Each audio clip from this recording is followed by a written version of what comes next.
G'day, my name is Lukey, and I'm a Streamaholic. Hi Lukey. G'day, my name is the Warship and I am a Streamaholic. G'day, Warship. Hello everybody, welcome in.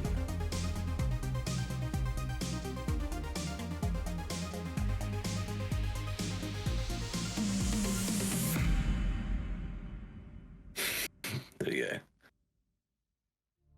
G'day, hey, welcome to Streamaholics episode, episode 4, I didn't update the graphic. Anyway, it's episode 4 tonight, guys. Welcome in, where we talk about content creation and streaming and all those good things, because we're bloody addicted to streaming. Well, I am. Shippy, how about you? Yeah, honestly, legitimately and entirely addicted to streaming. I love it so very much. And I can't believe we're already at number 5. Like... It's 4 or 5? Wait, it's now I'm confused. Okay, now we're stuck in like some sort of a loop. I think it's 4. Pretty sure it's 4 because I think this is the only week I haven't updated the little thing there. I'm gonna do that right now because I'm picky about those things. So, Shibby, you wanna just hang them out, talk to the chat? Yeah, sure. Yeah, hello chat. How are you doing today? Welcome in. Yes, Kaiju Kai, how good is it? I love it. I'm in love with the game so far. It's a lot of fun. It's real pretty looking too. So it's everything I like. Nailed I'm all in. Nailed it. Yeah, everything is right with the world now.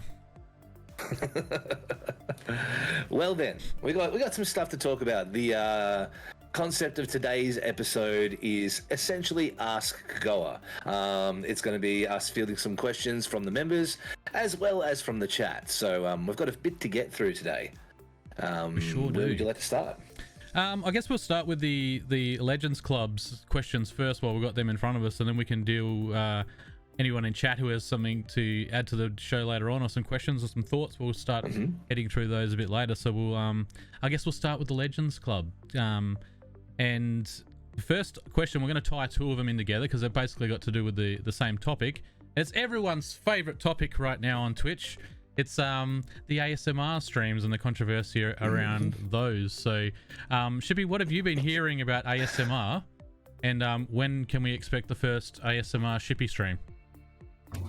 Well, I was actually thinking we might do it right now. Ooh. Tingles in my the reality the thing is that when it comes to ASMR streams, you really do either love them or you hate them, but in a really similar vein for my thinking as the hot tub streams, if they're not hurting anyone, what's the real problem? I always have people come into my chat and they're always like, yo, what's up, your voice is really good, I love to listen, to what you do, and I could listen to your voice all day. So for me, I kind of understand the feeling around it, like I understand like the concept of being that person and having a voice that people want to get around and do a little bit of the auditory ASMR. But at the same time, it's like, does it really matter that much? Like, really, at the end of the day, it kind of falls in the same vein as people getting upset about the strangling of younger viewers for money from people in doing the hot tub streams and whatnot. So yeah, I don't know. What do you think? I'm kind of like this topic. It kind of just bleeds into, like we said, what we talked about with the hot tub streams. I don't have a problem with the ASMR streams themselves personally, because people want to watch what they want to watch. We've talked about this before. But I also don't have a problem with Twitch if they want to try and clean things up and give out their permanent bans as kind of a warning to the rest of the community to just to clean it up a little bit.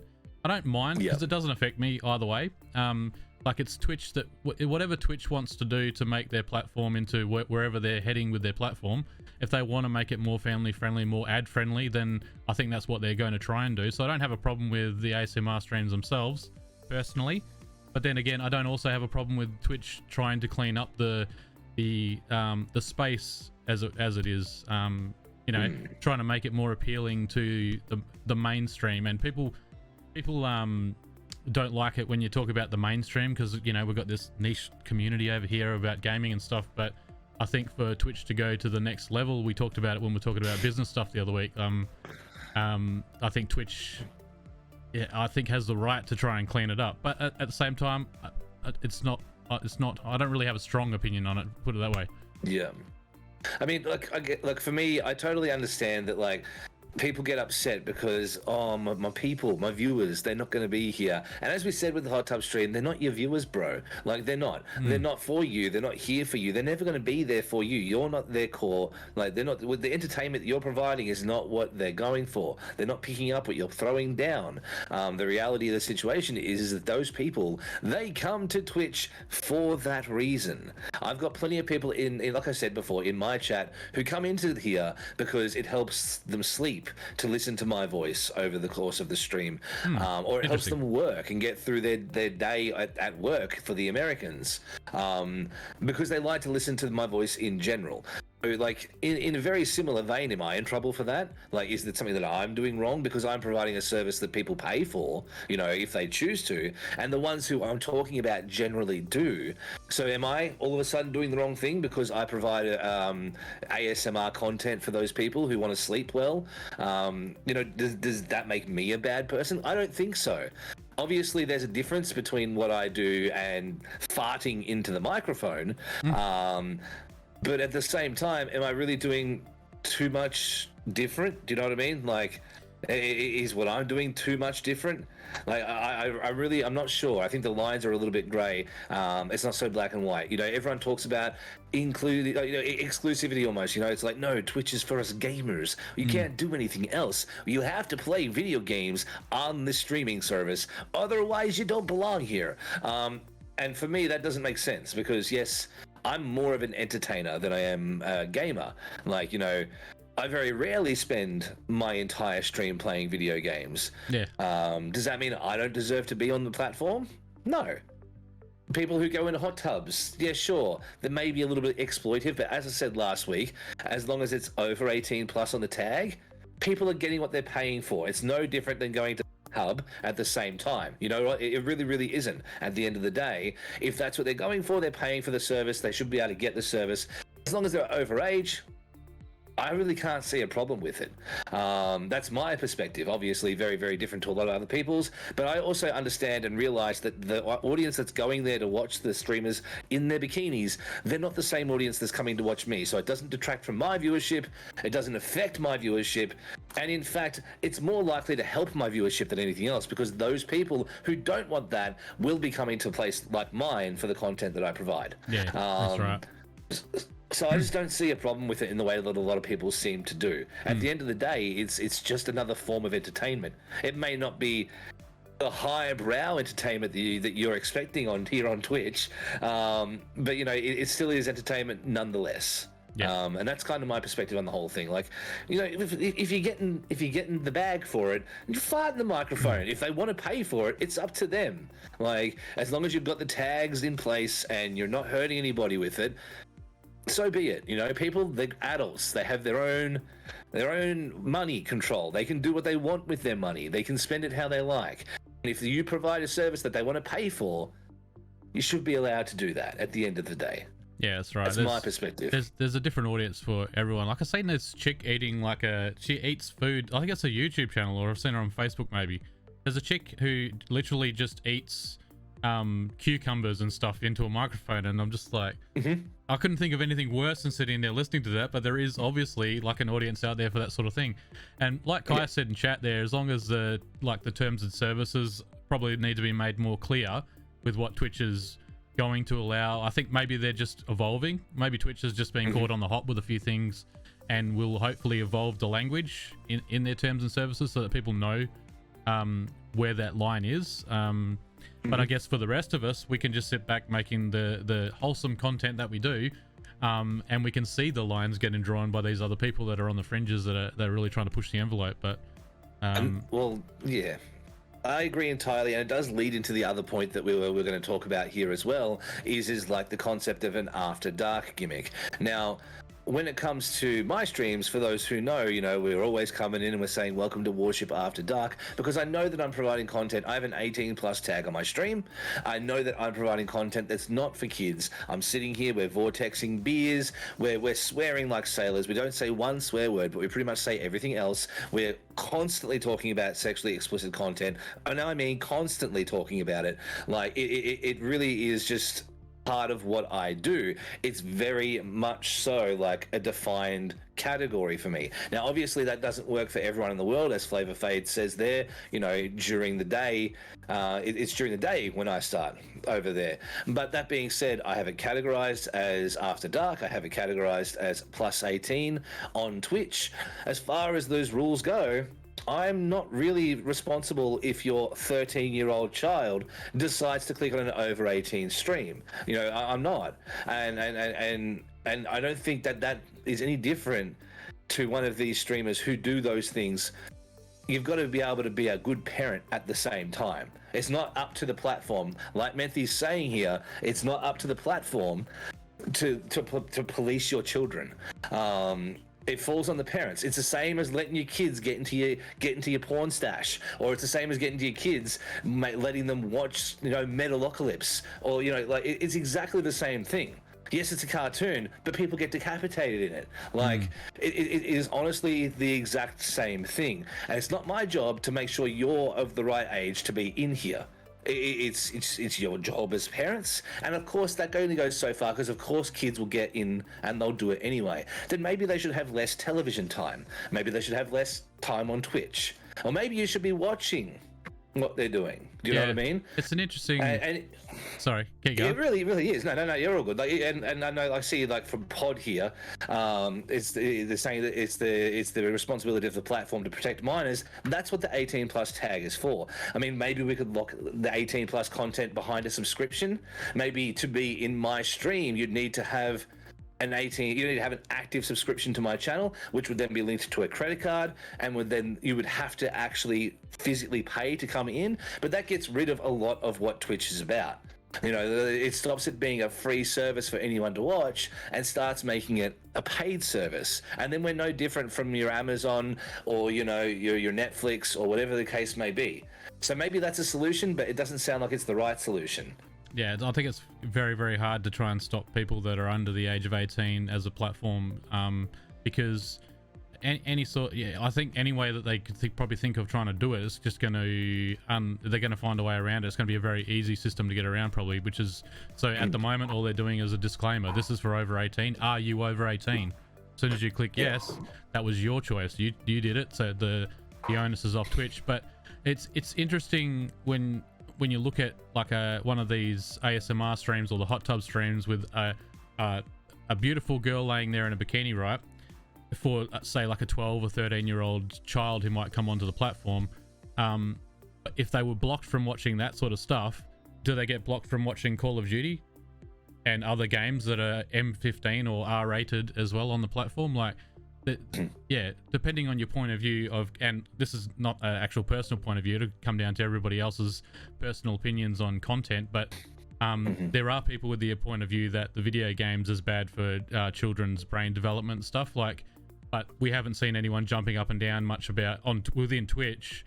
Obviously, the outside world's a bit different sometimes, but within Twitch, we haven't seen a lot of people jumping up and down saying, "Oh, let's ban like Call of Duty streamers and people that swear while shooting people in the face with a AK-47, like in a game." Like, it's interesting where the lines are getting drawn. But like I said at the start, none of this actually really affects me. I don't really have a hardcore opinion on it, but it's interesting to talk about and think about. Yeah, no, absolutely. And like the concept of playing video games, like there are video games that I would much rather not have children watch than someone sitting around wearing still clothes. You know what I mean? Like there are video games that are far more violent, far more like prompting for those horrible questions. You know what I mean? There are even far more games with way more sexually explicit content than you'd get from these people.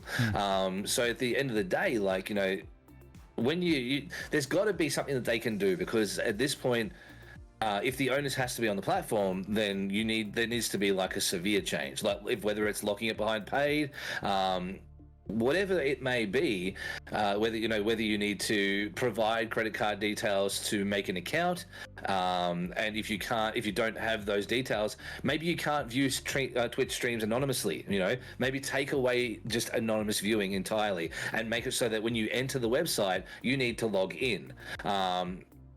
You know, maybe that's the way. That way, then at least overall, most people won't be able to get in there. You know what I mean? Yeah. Unless they have the credit card's number, like the parent's credit card number, all that kind of stuff. And again, in that situation, how am I responsible for you not keeping your wallet somewhere away from your children? You know, or how am I not responsible for you telling your kids not to touch daddy's wallet?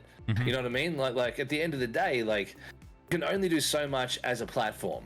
You can only do so much. You can't stop kids from taking their parents' wallets. That's the parents' job. You know, you can't stop kids from watching explicit content. It's the parents' job, you know, like providing the content, yes, is something that we need to look at as well. But at the same time, there needs to be some onus on the other end as well. There really, really does.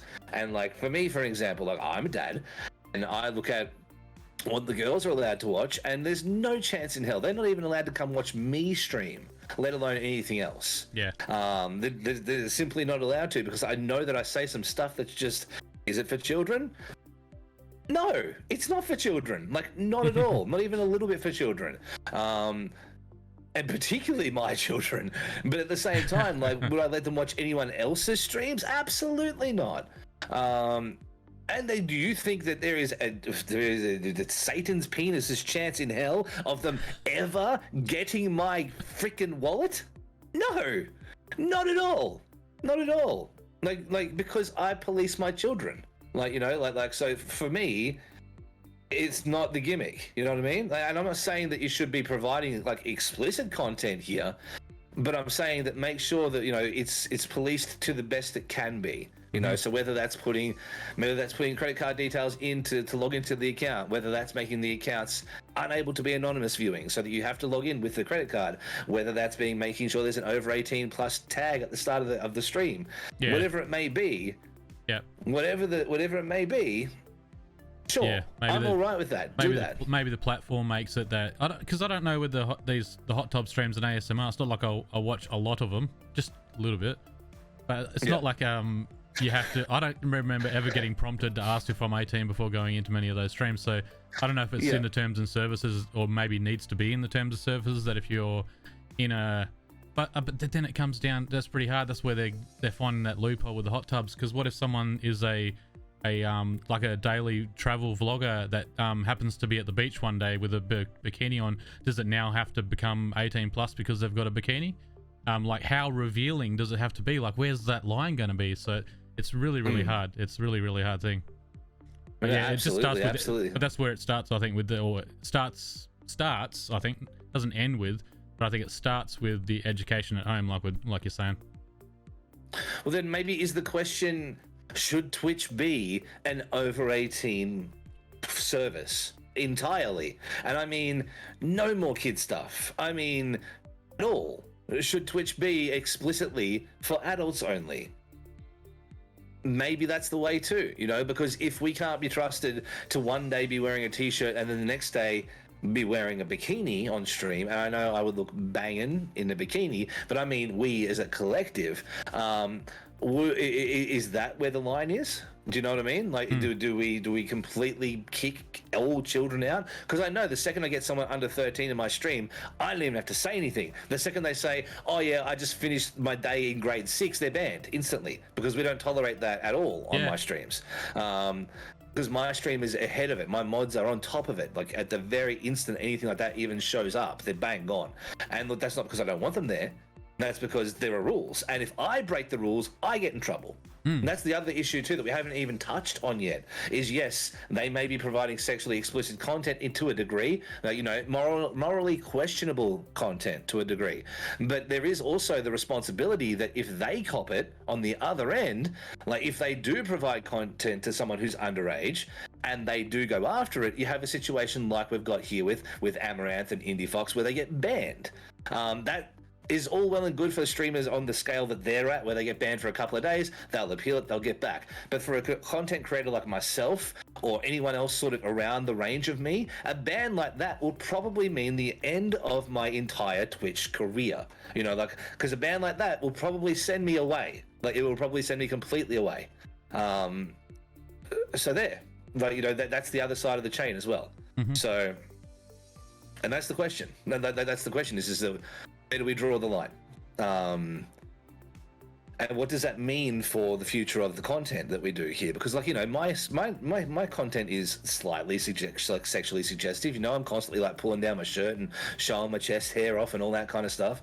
Is that where the line begins? I don't know. Do you know what I mean? Like, yeah. It's an interesting question. I think just the line being drawn by Twitch is where it's got to become more clear in the terms of services. But yeah, like, it doesn't affect me. I can see where Twitch is going. Like, as much as I don't have a problem with it, and I think that yes, the education starts at home. What we've been talking about, like I said at the start, I can see where Twitch is going. I think we talked about it with the business stuff. They do want to head in a more. They want to show the outside world what Twitch could be. I think they're going into other content. It's not going to be just a gaming site moving forward. I think that's where the next. I think that's the next thing. Like, Twitch has the gaming, we've got Facebook and YouTube, and I think all of them are sort of battling now for that next sort of live content, be the live content platform. Like, Twitch has the gaming down pat, but there is more of a race when it comes to different genres of live content and just being the platform for all live content. So I can see where Twitch is trying to head. They want to tap into the mainstream. And when all you hear about is like, because I looked up Twitch news this week in preparation for the show, and the only news I could find on any gaming sites and real news sites was this controversy over the ASMR streams, and it was the same with Hot Tubs a few weeks ago. So I can see where Twitch is trying to clean up the image. Even the people that are sit back in the Twitch headquarters might not necessarily have a problem with it, and that's why the terms of services are set the way they are. But they know where they want to head as a platform, and so they have to try and clean their reputation up to the outside world. I think that's probably what they're trying to do.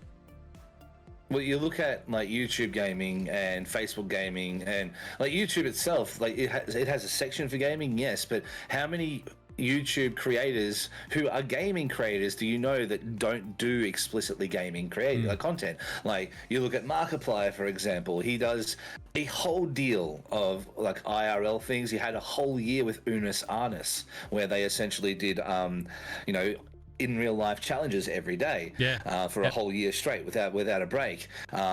He's got a whole thing here where he eats chips, but because he doesn't chew chips though, he spits them out and it's gross.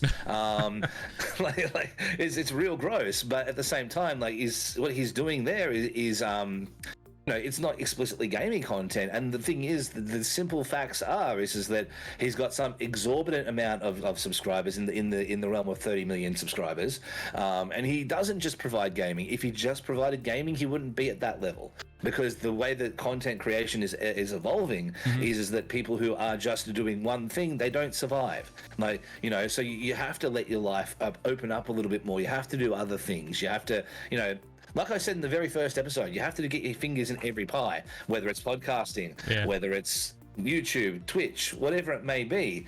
But that also extends to the kind of content you make as well. Yeah, totally you agree. shouldn't just be focusing on one thing. I'm not going to be sitting here every day and like, top of the morning to your laddies, welcome to Happy Wheels for 200 episodes, because that's just not what you can do. We don't get any further as a community if we only do gaming content. We simply won't survive with it. Like the way the content is evolving, it just doesn't allow for it. Yeah, sure. 7-8 years ago, when like gaming was kind of at its peak, even further, 10 years back, where like it was all really at its peak. Sure, different story. You didn't have to have professional looking cameras back then, or stupid memes, or you didn't have to do all the stuff that we're doing here. It was just someone in front of a computer playing COD. That's legitimately all it was. It's amazing. It's evolved. It's amazing where like the live streaming, like Twitch and even YouTubers, where that space has gone in terms of like professional and the quality of the actual content visually. Because if you looked at last year, I watch like sports, so I watch a lot of ESPN and stuff, and a lot of panel shows that people used to get in the studio and do panel shows. All of a sudden, with the COVID last year and the stuff going on in 2020, where all of a sudden had to do it from like Zoom in their own office at their own house, and mate, the quality of some of their setups at home and stuff, like. You wouldn't.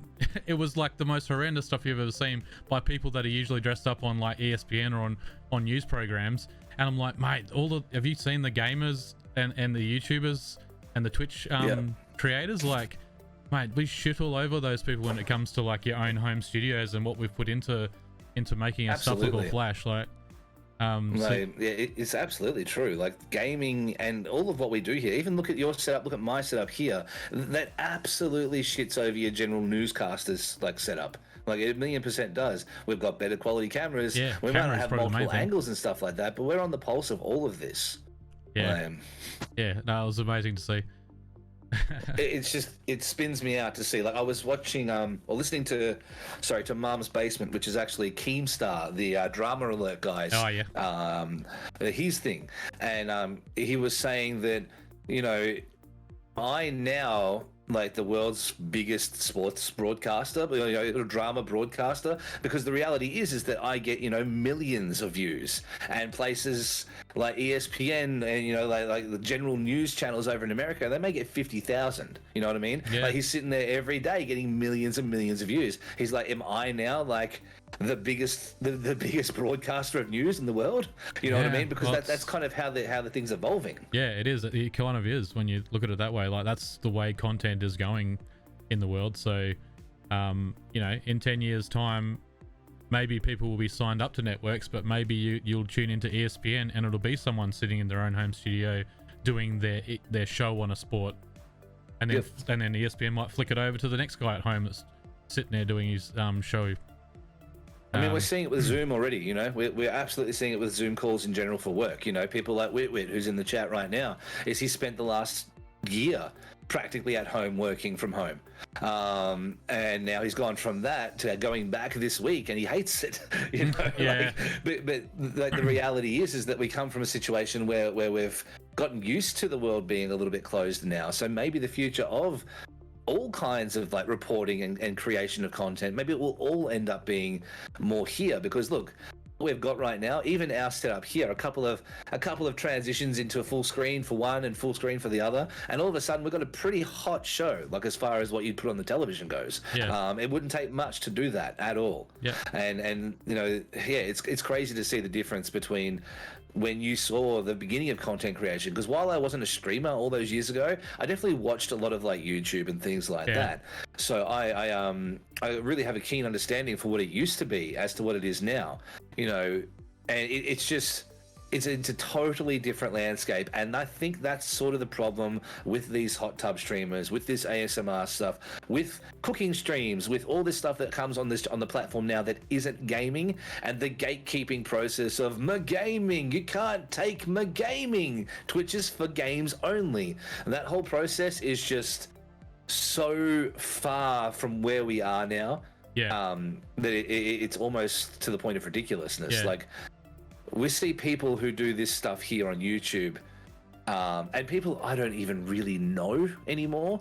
You see people like that doing these home reveals, and they've got like $20 million homes, and they literally do nothing but hang out, go get spray tan, go in the car. You know, like I don't even know what they do. But they have $11 million, and it's not from gaming. It's 100% not from gaming. So it's like, what do you want us to do? You know what I mean? Like, it's pretty crazy. I just don't get where we're going from here. Do we need to regress back to video games? Is that what make people happy? Does everyone need to just play video games all the time?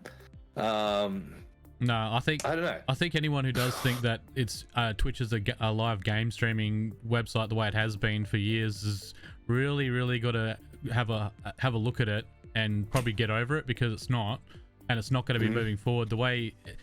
I'm no professional, I'm no Nostradamus, but to me, from what I'm seeing on all the different platforms, and this is including like Facebook, what it looks like it's heading in terms of the creator is into all sorts of media. So whatever you can come up with for entertainment in terms of content creation, that's where it's heading. It's like they are still trying to capitalize in the gaming sector, because that's one part of it and it's a big part of it, but I think overall they're all just aiming to create their little pockets within their platform that delve into all sorts of different types of content creation, because they realize what the audiences out there in the world is evolving into and what they want to watch and how they consume their content now.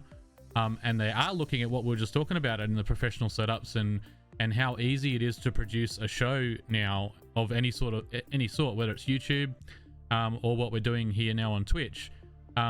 Everyone has the ability almost with a couple of little bits of tech to create a show that was worthy of being on TV like 10 years ago. Absolutely. And you can do it literally in your bedroom. It's crazy. It is. And well, here's a great example. Do you know what I'm doing on Sunday? Maybe Monday. Here. On Sunday, maybe Monday. Ooh. Thanks to Anti-Beauty, I'm going to be trying skincare products on stream. Nice. Like legitimately, that's a brand deal, but I'll be putting face creams on as part of the start of my stream. You think about that as this is Twitch. Good stuff. This is Twitch, and I'm going to be putting creams on my head. Like that pretty much says it all right there. When we were doing content this week, yesterday, I was super keen to get into Scarlet Nexus, and like I was like, yes guys, I've even made a big graphic for it. I'm like, yo, what's going on? We're going to be playing Scarlet Nexus today. I'm so excited to have a code, blah blah blah blah blah. And then we spent 2 hours and 50 minutes playing marbles on stream, talking and giving away games. Like that's literally what we did. And then I spent maybe 15 minutes of my whole stream actually playing a video game. It's evolved. It's been doing it for a while, but it's evolving. It's just literally it's going that way. Yeah, it really is, and that's we just got to kind of accept it, I think, and understand that yes, there will be people who play games. There will be 100% be people who will play games, but that's not all we do here anymore. And maybe it's time that we just take a moment to respect and understand that, and just move on, and just to let people do what they want to do for their content, and if people want to pay for it, let them pay for it. Yeah. And that's kind of the final word when it comes for me, anyway, personally. They say, this is kind of just a tangent now, I think, for me. It's just like, I was just thinking, like, you always hear about how Twitch kind of takes on things that were happening on YouTube, say, like, 2 to 5 years ago, something like that. Like, it's a handful of years ago, whatever was making it big on YouTube tends to come around to Twitch a couple of years later. And I think now it's just the overall content of all of the different things that you can find on YouTube. So imagine, like, think about whatever lifestyle, or I don't know what you actually even class them as, but like just people that are doing fun stuff on camera in edited video form. Now imagine that whatever that fun stuff was, you got to watch them do that over a 2-hour period on stream. I think it's we've seen travel streamers, which are quite interesting to watch. Chatting with chat while seeing the real world, but I think the people that are doing the YouTube style content where they're trying some more crazy stuff, some more fun stuff or crazy stuff, I think you'll probably see more of that. And you watch, that'll be the next thing we'll be talking about, of people being banned because they're pushing the envelope with real life stuff. That'll be it. Like, I don't know, I can't even think of someone off the top of my head, but somebody that does something for crazy reactions and stuff in real life, like a real life thing. On Twitch. I mean, I have a friend who is a Twitch partner. His name is Ray in the City, and he's from New Zealand, and he literally drives an Uber for Uber Eats. Oh, I have seen that's Ray. what he does. Yeah, so he drives around in an Uber. He drops food off to people. There's talk-to-speech on his whole stream, so that when he's driving, he can just have it said to him. And then some nights he'll just go to a sushi bar. He'll just set his gimmick up. He'll be like, I only have these. I apologize in advance. He's like, here's my latest sushi thing that I'm eating. And like he'll legitimately do that. Like he'll legitimately do that for like the whole stream, and then he'll drink, and then he'll drive home or get a lift home in an Uber, and then he'll sit at his computer and continue to drink, and then continue to talk to people. But his whole stream is basically like him just experiencing the world, and that's what we call like influencers. So that's kind of the terminology that we put towards those kind of people now. And those are the people with the $20 million houses who look like they do absolutely nothing except make their chins more chiseled. That's literally what they do. And it is a working system that's giving them so much money and so much success.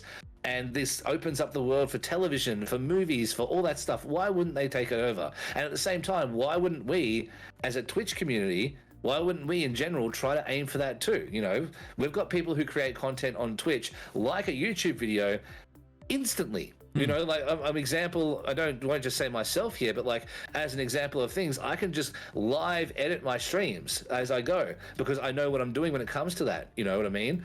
And like, there's no reason why we don't deserve a little bit of that as well. You know, a little bit of that positivity, a little bit of that, the financial side of it, you know, the fame side of it, I guess. You know, there's no reason why we can't shoot for that as well. There's literally no reason at all except for some kind of weird Twitch gatekeeping about it being for games only.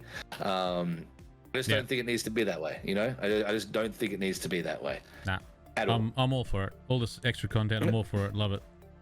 Absolutely. Yeah, so we talked to, that was all kind of part of the ASMR talk. I did say before, you know, we probably won't cover too much on that. Yeah, we don't want to spend half an hour talking on it. We're 40 minutes into the podcast, and we can move on to the next point now. But, you know, I think there was some good talks in there, some good stuff that wasn't necessarily all ASMR, so it's good stuff.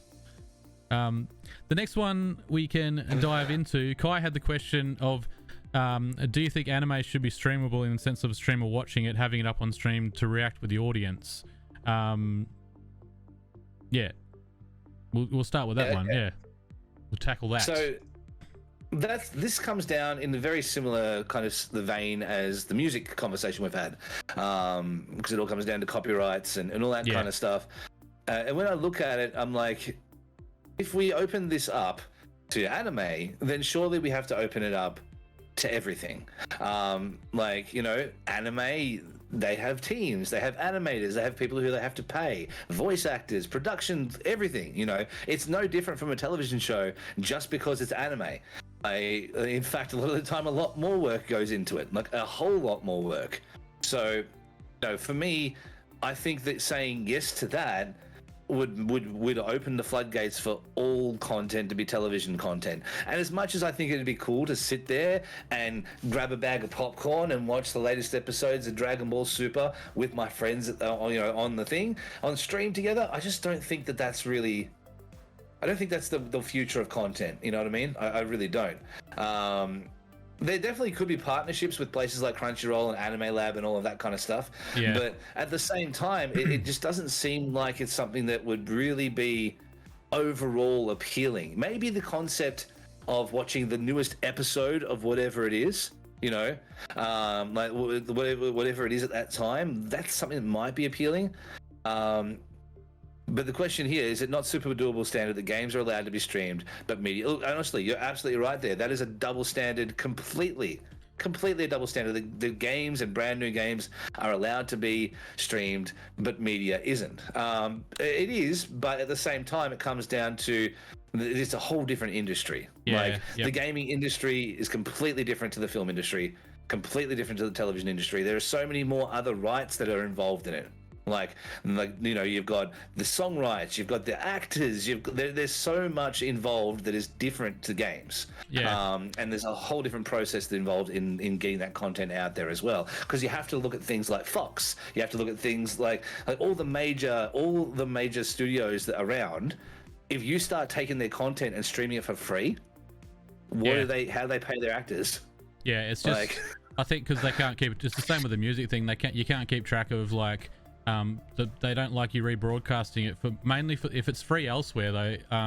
They still don't like you rebroadcasting it because they can't count those viewers that you've got on your stream as viewers over where they get paid per view. But the other thing with games though, I think it's because it is a little bit different with games, because games have the potential to sell more copies of said game because they're watching someone play it, because you can play it in a different way to what they're playing it. Whereas if you watch a show on a stream and someone's reacting to it, you don't necessarily need to watch that show anymore because you've just watched it. No, I'm not watching it again. No. I'm not watching it again. And then the developer, the producer, the developer of the show, like your producers, your actors, who's working for nothing? No one. I mean, Twitch, we are. But who's working for nothing? No one. Who would you know do what it? I mean? Yeah. No one is. And so the second that you start to put the show on the television, the second that those companies, they lose their deals with Fox, they lose their deals with all these other WB, all this other stuff, it goes out the window straight away, because they're like, it's the same with WWE. With WWE, there's exclusivity rights when it comes to Fox Sports in Australia, and then there's the other one in America. And how it happens is that the reason that we could never get WWE Raw live on the network is because there was a deal with Fox that put it 6 weeks. 6 weeks of time would have to pass before the latest episode would be uploaded to the network. Yeah. That way that people who wanted to watch the content had to watch it through the Fox network first. The second you start broadcasting their shit online for free, they don't have that exclusivity anymore. They don't get paid, and then the network doesn't pay them for it, and then they don't produce the content, and then the content doesn't exist anymore. It's a whole different kettle of fish. The reason the gaming works is because they buy the games. If you want to play the games, unless you're from a certain bay, you have to buy them. So like, you know, no matter what happens, they're still generating revenue. Yeah. The sales from games are not dependent on viewing the game. The sales from games are dependent on the sale of the game, on the playing of the game. You know what I mean? So I think going back to that point at the start with the question, I think you probably will and potentially see more things that you can do react streams too, but Twitch would have to purchase like the rights to that content first and then put it out to say pay them. Hey, we've just purchased the rights to Crunchyroll content, you can go and co-stream it now and it's all legal, like the same way they did with the it was easier to control, and of course they're going to do it because it's their own platform, but with Amazon Prime you can do that. But the only thing wrong with that one was that the viewer also had to have an Amazon Prime account so that they could watch the content. Otherwise, they would just see your big fat head on the screen reacting to something that you can't see, which was quite weird. But yeah, so they're kind of already dabbling in that.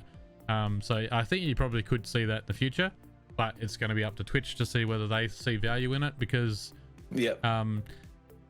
but in saying that though, if Twitch was to purchase Crunchyroll, say I don't even know nothing about Crunchyroll, but say Twitch was to purchase Crunchyroll content for $500,000 a year or whatever it might be, how is Twitch going to make money out of that?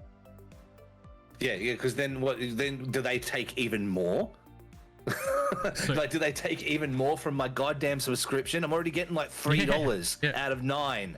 I don't want them to take any more money. Rack off. Stop it.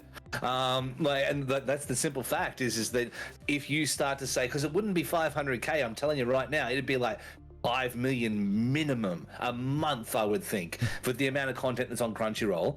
Like, to be able to actually supply and demand the content, and then be able to pay the people who are making the content, and also get a little bit on the edge, because of course they have to as businesses. Like, that automatically it does one of two things. It either pushes the price of a subscription up, or it lowers the amount that we get on our end, because Twitch have to make their money somehow. So like, yeah, you're right. I mean, Kai's right there. There are so many more too. I agree with Kai in the chat just now. Like, that's the only way they get Crunchyroll or all these other content on there is if Amazon buys Crunchyroll and keeps Crunchyroll separate, or it absorbs it into Amazon Prime or something like that. Then you'll get something like that. But I can't see making money. Even then, they're still going to pay the people who make it. You know what I mean? Like, even then, they're still going to pay the developers of the series. So then, either way, we're still potentially paying more or losing more money at our base level here. And honestly, for the sake of being able to co-stream some freaking anime, I'd rather keep the couple of dollars. Yeah. Like, I'd rather just watch the anime in a Discord party with my community and keep the couple of dollars. Like, for me, that's just how I feel about it. So pretty much. All right. Okay, that's kind of it, I think, for that question.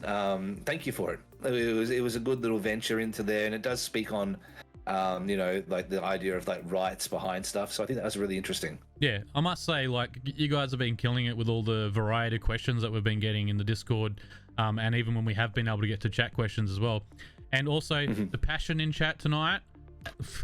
It's above the roof. I'm Absolutely. glad. Yeah. I'm loving that.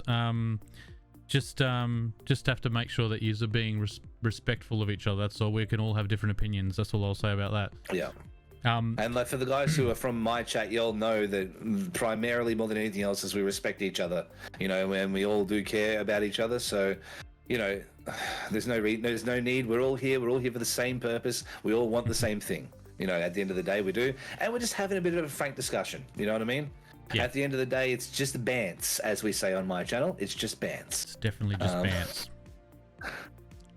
All right, so next question we got from Top Pilot Gaming. Do you think that Facebook will win the streaming war now that their partners can stream with music playing, as well as Facebook taking no money from creators? Creators get 100%, question mark. What say you, Shippy?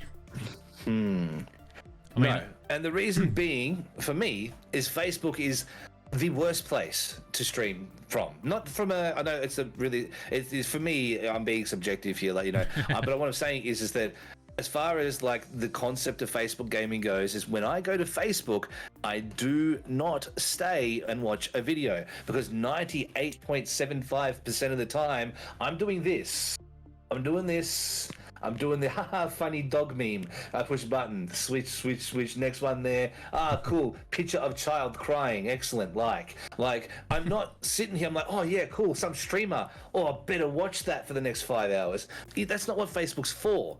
And I don't believe there will ever be a situation where Facebook is for that, unless they completely break away from the actual Facebook model and they give a new version of it, you know, called like exclusively Facebook gaming, that takes you to a whole new site where you don't get notifications from your main account.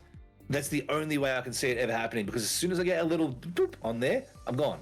I'm straight up gone. It doesn't minimize out for me most of the time. I'm done. And even if I am, I'm going, haha, funny meme. I'm not going back. I'm not. You know, I'm like, all right, cool. This didn't hold my attention enough to stop me from going to check my notifications. So all of a sudden, I'm not going back there, you know, and that's just my personal opinion on the whole situation.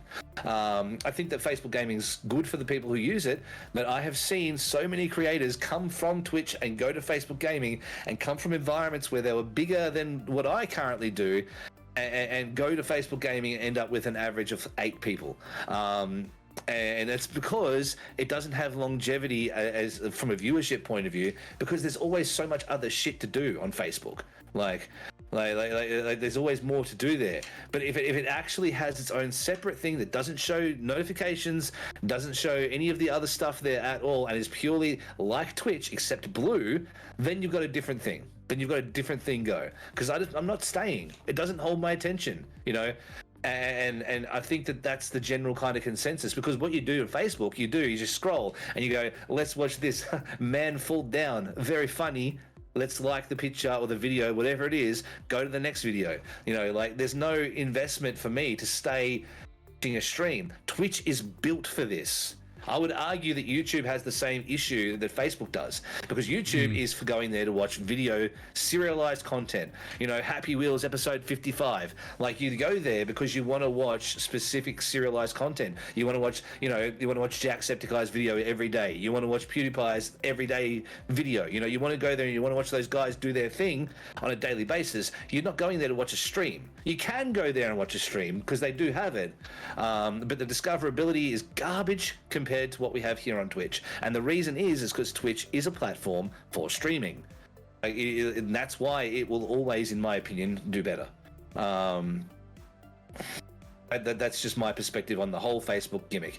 And as it relates to winning a war because of music, you can still play music on Twitch. You really, really can. And honestly, if it became a problem, like a financially affecting problem, you can't tell me they wouldn't just pay for it and get the DMCA stuff just completely gone. Like, if it became an actual problem where they were losing market share, you can't tell me that they wouldn't just straight up cancel all this stuff and make it work. Like, yeah, I just don't think that would be a situation that we would ever have. No, I'm with you with the music thing. I don't think that music's let me just go back to the start. Will Facebook win the streaming war? If we're talking about gaming, no, I don't think it'll ever get there. Twitch is such a huge platform as it is in terms of just being gaming.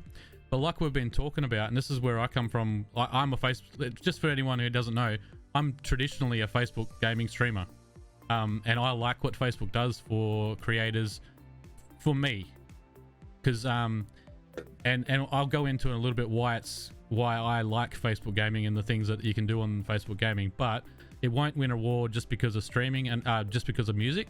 That's not enough to change a platform, because If your content is listening to music, then I think you probably need to have a good look at yourself and have a good look at what your content is and why you think that the type of music that you play is going to be the be all and end all of why you choose a platform or why you're going to succeed or not succeed as a content creator.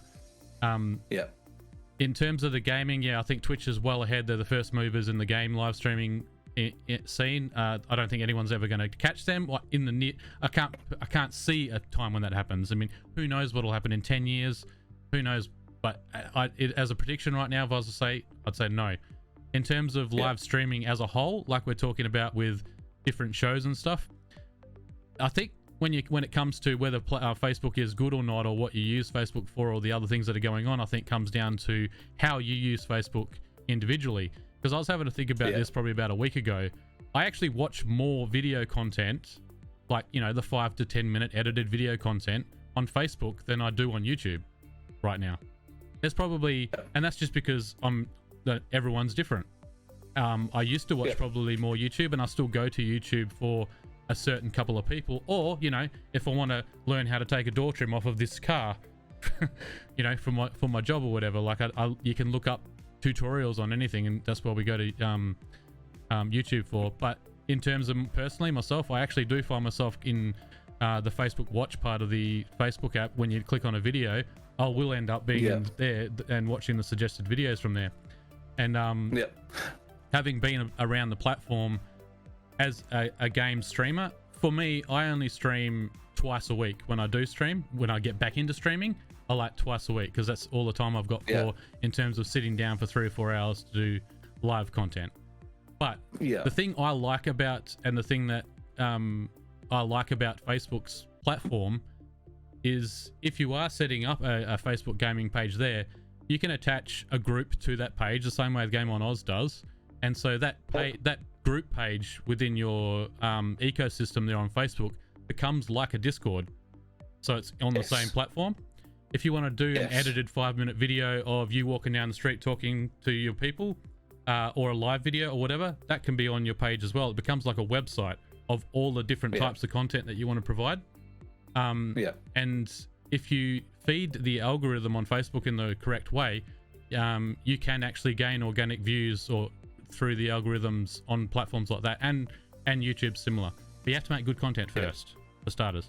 And so I like that as a creator who would like to, you know, post a photo of me doing something, 5-minute video of YouTube stuff over here, share an article with my opinions on E3, and it would all be in the same place. Whereas a Twitch streamer, and you know, if you love Twitch and you love everything about the way Twitch is, and it's a gaming platform, and you feel at home in the Twitch culture, then that's the platform for you. I think I think none of these platforms are going to die. I think all of these platforms are going to keep growing and evolve into what they're going to be, because there's different audiences on both platforms. There is some overlap, but there's different audiences out there. And so I've always been an advocate of diversifying your content across different platforms. But because there's just different audiences out there that you're not reaching if you're only sticking to one thing. So the parts that I like about Facebook, if I was to do that as a Twitch streamer, I've got my live streams. How do I tell people about them? I've got to go to Twitter to tell them about that. I want to share I want to hang out with my community off my stream. I've got to go to Discord for that too. So I'm trying to get all of my people to go to 5 or 6 different places. The one good thing that I used to like about Facebook is that all of that stuff all exists and branches off of the one page, and it all exists on the same platform. That's just my 2 cents. I like Facebook. I like the 2 cents. Let me posit 2 questions to you then. So first question is, what do you think? Do you think that the accessibility of the Facebook video scroll is is better utilized on Facebook or say TikTok? So where like you're doing the same thing, right? So as far as your content goes in those Facebook video sections, they're pretty much like TikTok, right? They might go a bit longer, but they're a similar kind of way to digest content. Do you see maybe TikTok could be doing that video portion of Facebook better?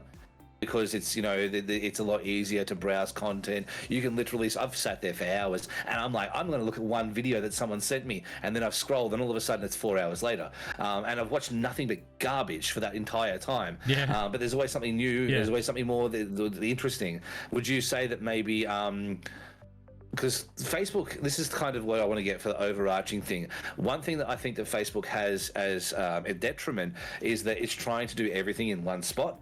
That can both be a benefit and a detriment, but as you know, when you've only got 1 cup of water and 5 cups, you can't fill all 5 cups. You can only put a little bit of energy into each one. The reason I think that Twitch works is because all of that water goes straight into the Twitch thing. And, you know, from a content creation point of view, it's all going into one space. And then they've got a secondary cup with a secondary set of water for Discord. You know, so all of your energy goes fully into Discord. So you've got these two things that work like via symbiosis, like, you know, they're side by side, the whole thing. One can't work without the other kind of thing. And then you can kind of add, like, you know, Twitter as, you know, maybe an apple at the side of the drinks, but like, because that is obviously used in a great fashion as well. But you say that maybe 2 to 3 ish different platforms all working at full capacity are better than one platform that works at a quarter capacity across the board. That's kind of the question that I'm posing, because that's kind of how I see it with Facebook, because Facebook has a real, like, it's not put together when it comes to its video content and its streaming services anywhere near as well as somewhere like Twitch, where you've got one place to go. And conversely, Discord, if I want to go to my Discord right now, there's 500, 600 people in there right now who, if I ping everybody, they'll all see it. Whereas with Facebook, if I post in a group, and I've been in these groups before, and I'm sure you have too, I post in a group and nobody answers. Like there's no conversation at all. So my question is that do you think having one brand that does everything okay is better than having a few brands that do everything to the best of their ability? You know what I mean? Well, I think it probably goes back to, like, why I would choose Facebook over another platform. And at the moment, I don't know. I might restream like I have in the past to 2 different platforms, probably Twitch and Facebook. But at the moment, I'm leaning towards one platform, and that would be Facebook, because of the reasons I just mentioned before. I think Facebook, when I use Facebook, right, because I watch a lot of gaming streams and videos on there, when I go into my timeline on Facebook, it actually feeds me just gaming streams that I might be interested in, because it's similar to other gaming streams that I've watched before. Or if I've been interacting with, so it's you got to understand the algorithms on Facebook, and that's where I actually like platforms like Facebook and YouTube, because if you can create good content down there and get good engagement or growing engagement on certain content on there, it will actually start feeding that out to people. And I've actually had that happen to myself very, very quickly on a platform where, if I was on Twitch, that would have taken me a very long time within about a week or 2 weeks on Facebook, I went from 10 concurrent viewers to 80, and held that as long as I produced the same content, because that's what people wanted. Whereas to do that on somewhere like Twitch, I don't understand how I would show people what I'm doing, because when you're at 10 viewers, that doesn't necessarily put you in a spot in anybody's algorithm or directory to get noticed. So that's one point about the Facebook in terms of what the platform is or whatever. But if you go to Facebook and you feed the algorithm or teach the algorithm that you like gaming, it does become pretty much a gaming platform when you go and open up the gaming app. Yeah, okay. Interesting. And that's something that I didn't know. Maybe that's ignorance on my behalf. All I know is that, like, looking at the creators that I've seen go across there, they've had horrible luck. And outside of that, like, I'm very much so more in line with the creators who are on Facebook gaming when they do their YouTube content. Like, for example, like Muselk, as a guy who does a lot of stuff on Facebook gaming, but I am way more inclined to watch his latest YouTube videos, even though they're all Fortnite at the moment. But I'm more inclined to go and watch that than I am to go into a Facebook stream. And that is, again, back to the point of, like, having to, for one, make your own so that you can be in the chat. Like, and that thing too, that's a good point there that Full Tilt makes right now, is that when you go into a Facebook chat, you can change to a page if you've got access to a page. But if you don't have access to a page, there's no anonymity when it comes to watching. You can't be the Warship. You have to be, Yeah.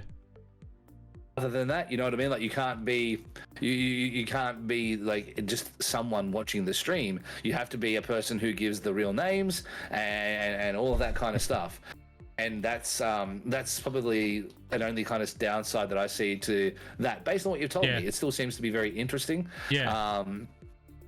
But I definitely see the appeal to that. The other thing that I wanted to ask was is that do you think that let me try this again. Actually, I think that the only way that we could really see a good competition for Twitch would be if if one of these three streaming platforms was bought by Patreon.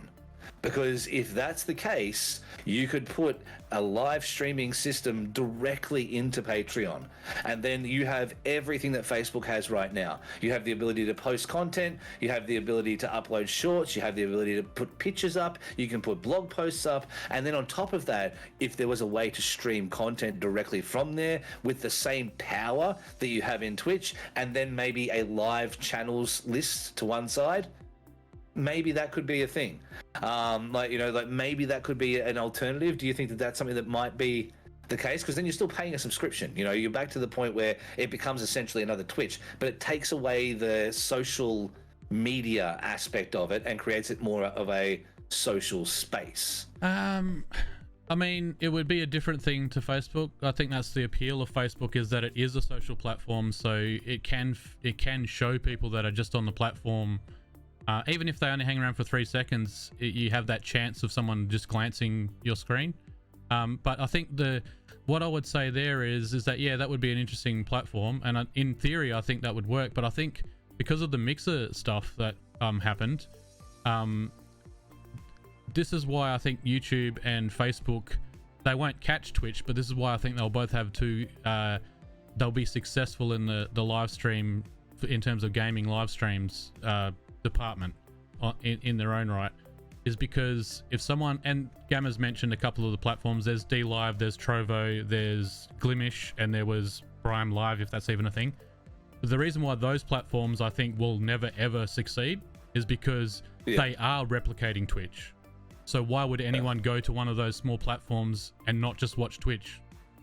And that's the problem from a that creative Mixer point had. of view, I can see it. Yes. Yeah. I was going to say that when I went to Mixer, and in the end, mistake, and I can understand why looking back on it, because when I went to Mixer, it was a great community full of streamers, and everyone was like, oh, it's a new platform, it's got everything that Twitch has got, but we're doing a couple of these extra little things. The community is awesome, which it was. I loved the Facebook and the Mixer communities because they were smaller. So you could pop into a lot of people's streams on there. And you have your ecosystems on Twitch as well, but it was like Mixer had like 3 or 4 different ecosystems, and if you got into one of them, everyone sort of knew each other. So community-wise and streaming-wise, as a creator, a small platform like that made sense to me. I'm using the Mixer thing. But when you get over there and you realize, oh yeah, this is a great platform, if only everyone would see it. And then you realize that a lot of the people that are watching you are just streamers as well. And they all went there for that community aspect in terms of the content creator community. And to get away from the toxicity of Twitch and that sort of stuff. But at the end of the day, what was going to bring all of the viewers over there so that they can make their money and create a better platform? It didn't do anything outrageously different to the other platforms to get have you heard what they're doing over on Mixer? Like, everyone come and watch Mixer. It's got this U-Butte thing. It was just Twitch Lite. So why would you leave Twitch to go there? That's what I think it's failing. I never even heard of it. Yeah. Like, I never even, because I was, as you know, before I started streaming, I was out of the world entirely. I had no concept of it. I had never heard of Mixer at all. Until I moved into the content creation and I set up Mixer myself. I set up the day that it closed. Yeah, he was saying. but I had never heard of it before. All I did was go live streaming services. That's why I have a Trovo account. That's why I have a Brime Live account, and that's why I have a Mixer account, or had. But it was for the explicit reason that I would, for one, like get my name everywhere because I lost it on Twitter, so I want it everywhere else. But for two, because I wanted to see what other like streaming services were like, and I'll tell you right now, as much as I like the idea of Trovo, it makes no sense to me. The way that their partnership program works, the way that the money thing works, it doesn't make any sense to me. All I want is milk that tastes like real milk, and by that I mean all I want is a service that I can host my content on that pays me well and lets me get seen by people. And if I'm honest with you, the only place that seems to do that is Twitch, at least for me. And yes, sure, we all can argue about the money till the cows come home. We need a bigger market share. We need to have more money. We need to get seen more. But there are a few tips and tricks that people don't even know about Twitch. For one, did you know? You probably do because you're on the pulse of things. But did you know, viewers, that if you get a hype train now, you'll automatically put on recommended for your area. And the longer the hype train goes, the more you are on the front page there. The more you are in the recommended area. So the longer you have that last, the more beneficial it is for you. And it also incentivizes your community, if they care about you, to give you hype trains sort of every hour, to get you more exposure, to get you seen more. And if someone comes in, because they're like, oh, cool, someone on the recommended I've never seen before, and you've got like a 300% level 5 hype train, they're like, holy guy is cool. Straight away without anything else. The algorithm can work for you. You just need to do the things that will ensure it does. Like, then you have grassroots, another great example there. They also have community focus and things like that. There are a lot of things right now where you can get exposure, you can get visibility, but people don't want to hear it because they're always like, my games. They're always like, why don't I get viewers when I play COD all day for 12 hours? And then that's the end of the conversation. You know what I mean? Like, that really, really is. But the reality is it can work for you. Even the releasing of all of the abundance of extra tags that they put in there is good for the algorithm, because I imagine that the tags now are getting used in the recommended section. So if you watch streamers with certain tags, it's going to keep feeding you streamers with certain tags. So if you are streaming out there and you haven't checked out the list of new tags that they released a few weeks ago, make sure you check them out and choose the ones that represent your content, because that can be a way, especially if you choose some tags that are rarely used somehow. If you can try and get into some of those, obviously it has to have something to do with what you're doing. It has to be relevant to what you're doing. But using those tags, I think when I saw that, I thought, oh, that's going to get people in the recommended sections a bit more. Gonna try and suggest some streamers to you that are spending time with the same tags. Yeah, and look, that's the thing too. Like, there's a whole bunch of new ones. Like, there's the body positive tag. There's a lot more into the LGBTQIA plus tags now. There's also one for allies. So there's a lot more visibility from that point of view. And also, just a quick question, a quick note on the chat there. I don't think that it's wrong to. Like, you don't, like, for me, my perspective is that my streams are free, they always will be. But I don't think it's wrong for your chat to want to support you financially. I don't think it's wrong that if they know that this is what you're doing as a job, or even if they don't know that, even if they just like your content, I don't think there's anything wrong with them supporting you financially with that. I don't think there's anything wrong, because we're providing hours upon hours of free content at the end of the day that no one has to pay for. But if they do, it means they enjoy what you do. So I see nothing wrong with that. I see nothing wrong with that at all. I never will think that there's anything wrong with a hype train. I'll never think there's anything wrong with, people gifting subs and stuff like that. Because from my personal perspective, it helps keep food on the table. And I know for other friends, from their perspective, it helps them do things they want to do with their life, like upgrade their stream equipment, whatever the case may be. So yeah, that's just my personal opinion on it. I don't really think that it's something that people should be upset about, is what I'm saying. So exactly right there, Bulldogs. You're entirely on the money there. It is up to the individual viewer. And yeah, I just don't think that we should ever treat them with the disrespect, I suppose, to say, no, you don't know what you're doing with your finances, so don't do that. You know what I mean? Like, to me, that seems crazy. So that's just the point I wanted to make on that. Yeah, pretty much. I think when it comes to money, yeah, if you're a viewer, you spend it how you want. Just don't.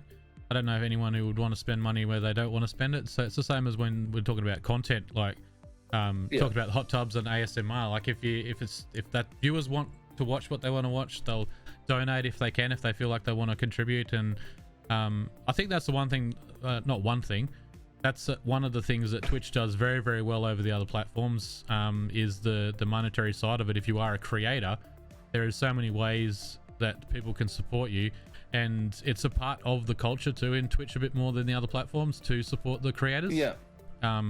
Which is good. It's not. I don't think it is. I've never seen it be a pressure so much to the viewers. And if I was ever watching a streamer that was really trying to push it on me, then I mean, maybe there's some viewers out there that liked that sort of demanding streamer demanding their money, but I don't know. Like I said, there's something for everyone. It's up to them at the end of the day. It's totally up to them. It's on them. But yeah, at the same time, I don't think there's anything wrong with them wanting to support you either. You know, they don't have to. They never have to. But if they do, they shouldn't be in trouble for that either. You know what I'm saying? Like, it should be fine to do that. Supporting people for giving you content. Sub-only chats can absolutely go in the bin. Absolutely go in the bin. Sub-only content, in fact, can also go in the bin. Those are two things on Twitch I despise. And then the second that I raid into someone that has a sub-only chat, I just leave. Because it doesn't, I'm coming in to support you and I'm not even allowed to talk in your stream? Nah. No, get out. Like we're done. And it's the same thing with even follower-only chats. I know that sometimes it's a result of spam and bots and things like that. But the second you're not under attack, you really should turn it off, because what you're doing is you're essentially putting a knife to the streamer or to the community's face and saying, hey, if you don't follow me, you don't get to be here. And it shouldn't be a foregone conclusion that someone's going to follow, because you know what, you don't deserve everybody's follow if you don't provide them a reason to follow you. Yeah, that's right. And that's like, you know, people come in and they say, hey, say this and I'll follow you. And I say no. You know, you'll follow me because you want to. You'll follow me because at the end of this conversation, you're going to fall in love with me. And, you know, whether you like it or not, you'll follow me because you enjoy what I do. I ain't saying you're stupid line. I ain't saying you're dumb meme. You're gonna follow me because you want to, and then that's how it should be. I'm not gonna follow you because if I don't follow you, I don't get to talk. I'll follow you, tell you to absolutely get, and then I will unfollow you if I have a follower only mode, because it's just, that's right. It's strangle holding people to follow you, to support you. That shouldn't be how it should be. And you know what? It shouldn't be. In that scenario just there where you called out the person who said, say this or I'm going to follow, you probably just gained at least 2 follows from other lurkers that were watching you then, so it's going to work out anyway. All right. Exactly right. I think we've gone through all of the questions we had from the Discord. Like, where are we at, Shippy? How much time have you got? I could still go for a little bit longer if we'd like to open up, let's open the floor to the chat here. Guys, do you have any questions? They can be anything streaming related across the gamut. We've spoke about from everything from mental health to you know, farting into microphones. You guys, you can ask whatever you like. And other good content. We have Stix's question. We actually answered that one at the very, very start there, Jim. Yeah, we did get to should there be an after dark style open on Twitch? We can address that a little bit without trying to go too far into it. We did that for 40 minutes last time. We addressed it a little bit. Yeah, I don't think that's what Twitch wants. I don't think Twitch wants to be. So the question was, so everyone knows, is thoughts on having an after dark style channel or classification on Twitch as a way of combating all of the hot tub ASMR stuff, so that it would be on its own sort of 18 plus sort of section of Twitch, I guess. Yeah. I don't think that's where Twitch wants to head, so I don't think that'll be a thing. No. But yeah, it was quite a long controversial. I do recommend you go check out the VOD because it did cause some dissension in the chat. That's probably the way that. Yeah, that's the way that I would probably pose that. Okay, so questions here. I've got one from Kaiju Kai who said thoughts on VTubers. Your thoughts? Me, I actually really like some of the VTuber stuff that's been happening. In particular, a guy called Castlehead. I don't know if anyone's watched him. but he is a villain character, and he does everything as a VTuber, not your traditional VTuber like some of the top ones that people will be thinking about, but he's very, very hilarious to watch and has a lot of different stuff going on. So I like them. I don't mind anyone who wants to do a VTuber. As everyone knows, probably I used to and will again do a character stream myself, so that's kind of hiding behind something. If I had the ability to do a VTube, I might have even tried that at some point in the past, so I don't have any points. I actually like them. Like, still got to be good content and something that I enjoy watching, and I have enjoyed a few of them. Yeah. Well, from my perspective, I guess, is that I think that they are a really good tool for people who perhaps don't have the confidence or for sure. Like, the thing is that video games overall, they do breed a sort of a level of introversy, and I think that VTubers, it really does help alleviate a lot of that, like, you know, the pressure of having to have your face on camera and having to, you know, talk to a bunch of strangers and all that kind of stuff. And I think that having the VTuber thing exist overall is beautiful, because it really does give the facility for people to interact the same way that I would, as an example, except now can do it with a character, you know what I mean? Like, so they can show their own personality off to their audience, without having to show their face off. And a lot of people, you know, this comes down to things like people who have low self-esteem or whatever the case may be. They might not want to show their face off because they're, you know, they think they're ugly or whatever the reason might be. I think that it's a really good way to show, you know, who you are and still your personality and all of that kind of stuff. Like, I think it's really, really good. And as far as VTubers go, like, I've got no idea what you're talking about when it comes to that. Like, I would really never ever do anything like that. It just doesn't vibe with my general thing. But I fully laud anyone who definitely wants to give a go with it. So. But yeah, I really honestly do believe that people who are using the VTuber system as a way to do their thing, I think that's all the power in the world. All the power in the world. And I was just thinking of something along the lines of what Flavor Fade just said. Some people want that anonymity that the chat has as well. Like, you don't necessarily want people knowing who you are and figuring out who you are in your own community as well. Sometimes, like, you want to make sure that you're not comfortable doing stuff on the internet unless it is behind a mask, or sometimes you might just come from another planet and you might just want to hide that. So I'd recommend putting on a hat if you're a little green alien, so that no one can tell. No, absolutely. And that's the thing is that it does allow you to do that, and that's the really beautiful thing about it, and I fully support it. I really fully do support it. And okay. I mean, there's nothing bad to say about it. There's no negative from it for me. Like, you know, it's literally just there to support people who perhaps don't have the confidence to do this at this level. Or there's other reasons too, you know, maybe someone feels unsafe. Maybe there's like a DV situation or something else horrendous, you know what I mean? Yeah. And they still want to be able to provide the content, but they don't want to be able to be showing who they are. So in those situations, I fully support it. I absolutely fully support it. I think that's a really, really good question. Thank you so much for it there, Kaiju. Absolutely. That's kind of where we're at with that, as far as I'm aware. Now, we've got more here, don't we? Decepticons has got a good one.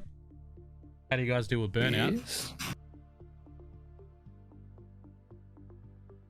Well, you're better at this because you've experienced it. Yes. So I'm not there yet. So let's get into it. So when I struggle with burnout, I just stop. I just stop streaming, and you won't see me again. No, it's kind of. I struggled with a lot of burnout of doing the character. And I can imagine that someone that streams a lot will also deal with a lot of burnout.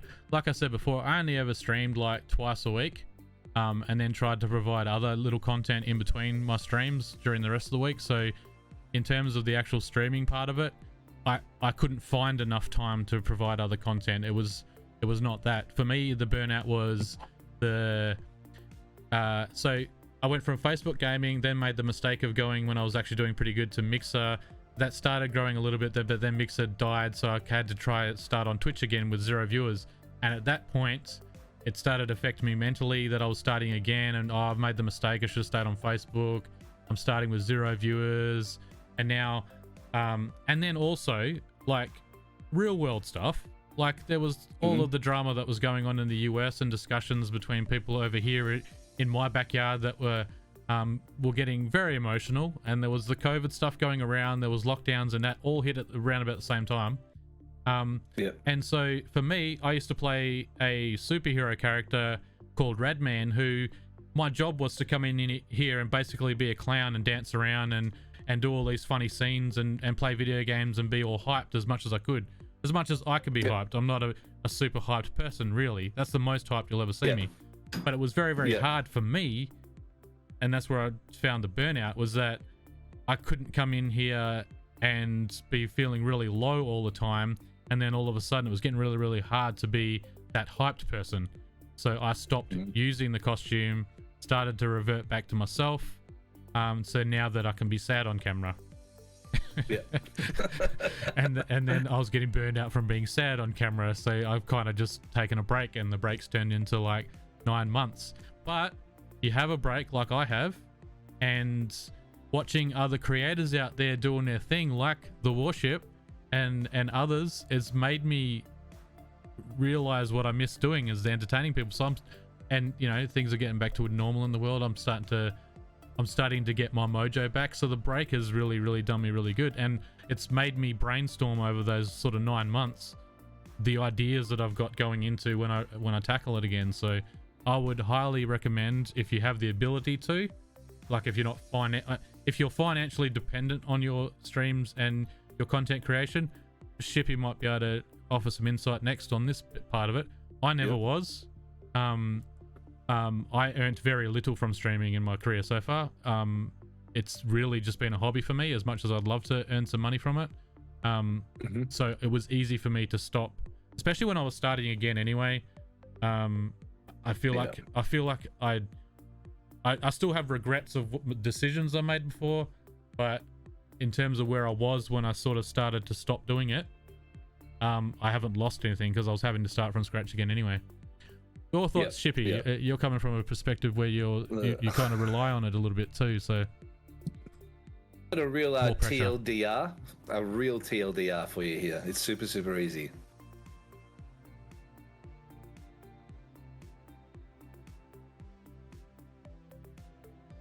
That's it. Like, honestly, when it comes to burnout, when it comes to, is someone who does do this as their job and their full-time kind of gimmick, for me, I just do it. I just get on and I just continue to do what I'm doing, because I don't feel burnout. But if I'm ever having a bad day, legitimately what happens here, legitimately how I feel better, is when I get into my stream. I have a shithouse day, like an absolutely shithouse day, and I'll have been arguing with like the small humans, whatever the case may be. Something will have gone wrong, and then I'll get in the stream and I'll start up, and by the time the first meme hits and we get stuck into it, I'm feeling better. And that's because of the Anchor Club. It's because of my community. They really do make me feel better. And that burnout that I may be feeling, I realize it's not with streaming at all. I'm sitting here fearing to stream. I'm sitting here before the stream, I'm like, oh my god, I don't want to do it today. But the second I'm like, hello everybody, it's me, the Warship, the second we hit all that stuff, it just kind of transforms everything. Like it's like slipping into my favorite wrestling gear. Like it really just changes my whole perspective. I take a breath, and by the time I've exhaled that breath, we're good to go. And it's because the energy of the community, the way that they support me, the way that they energize me, it creates a group of 100 friends that I can just talk to, vent my problems with, have a good time with, play some stupid games, laugh at dumb jokes. And it honestly is life-saving, like, in so many ways. Yeah. So for me, it's different.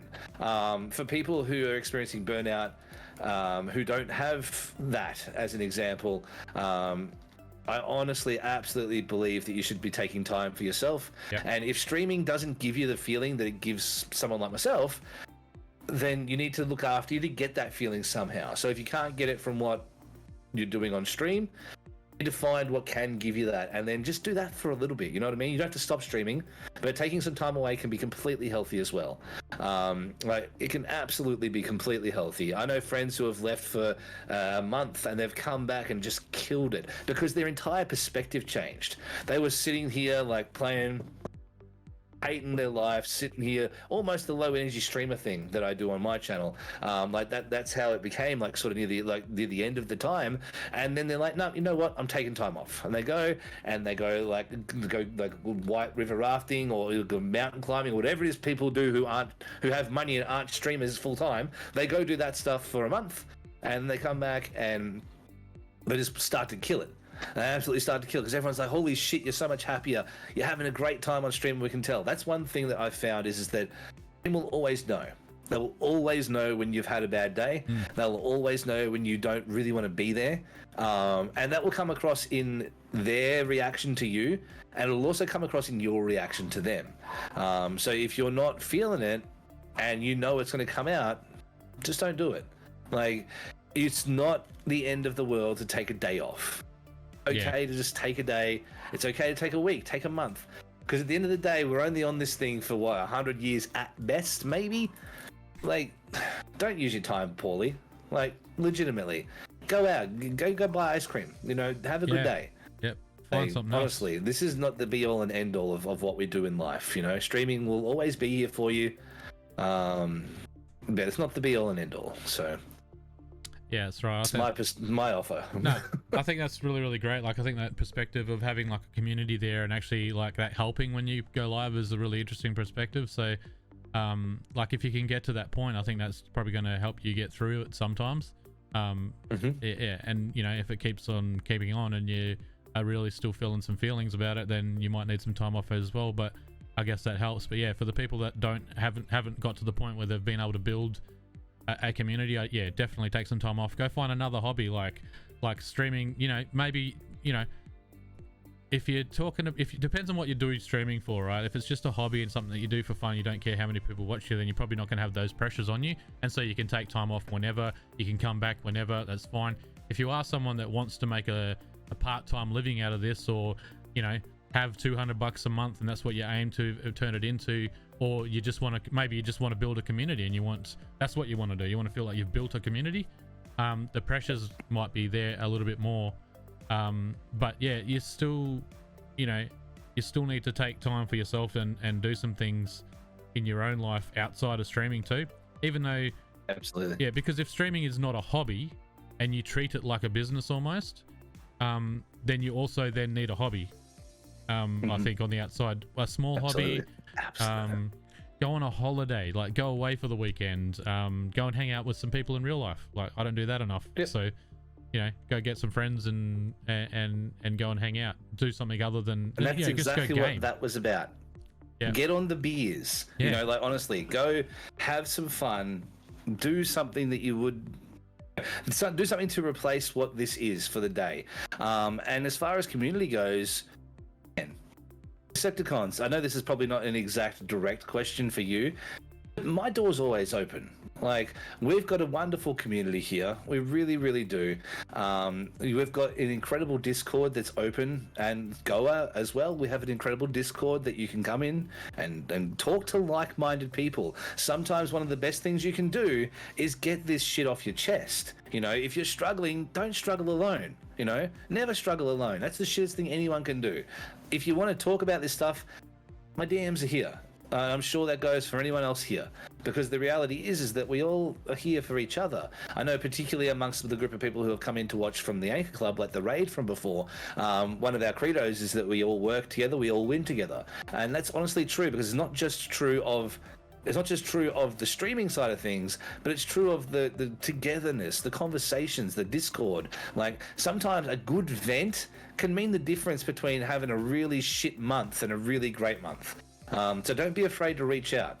Don't be afraid to reach out to anyone, even if it's not me. No, do not be afraid to reach out to any support that you need, because at the end of the day, everybody here would rather see you vent. And this is not just you exclusively, this is everyone. I would rather see anybody in here vent and be okay than not vent and be gone. it's from Twitch or from everywhere. And obviously Lifeline, I don't know if we have links for it in the chat, but if things are getting tough, please seek professional help. But as far as conversations go, just to be okay, please take the time to vent. Please do. Yeah. This is what it's all about. We're a community for a reason. We're not a community so you can pay to make sure that I eat food, or I can do the same thing for you. We're a community because we're supposed to be a community, and that extends to Twitch as a whole. Like, get around, get some good people in your life. If you're part of communities like that, make sure you got people in those communities that you can reach out to. And I'm sure you probably do. If you, I'm sure you probably didn't even realize it if you haven't reached out before. That there's people that you talk to the most in those little Discord communities and that sort of thing. If you reached out to them in a DM, I absolutely guarantee that they're gonna turn around and help you out and have a good chat, an event, and just make sure you got those people around you. Yeah, thanks, Methy. Yeah, absolutely. Just put the Lifeline thing in the chat, so make sure that we're all. And that's the thing. Across it. Having a couple of people around you who just support you and are there for you to listen, to if you're going to rant and things like that, it can mean the difference. It can really mean the difference. And I heartily advise it, because at the end of the day, if you are feeling burnt out, you are feeling stressed, if it's a financial stress, trust me, I've got bills coming out the wazoo right now. I just got a speeding fine. I get it. All right. Like, things are hard here. They really, really are. And unless you're one of these influencers who have the heckin' 11 billion house and all of that kind of stuff, chances are you're probably doing okay to struggling. You're sort of sitting somewhere in that vicinity. So please never be afraid. Never be afraid to reach out and just have a conversation. The get on the beers. That happens every single stream. It's one of the first songs that gets requested, and I have to do vortexes almost every day, Venti.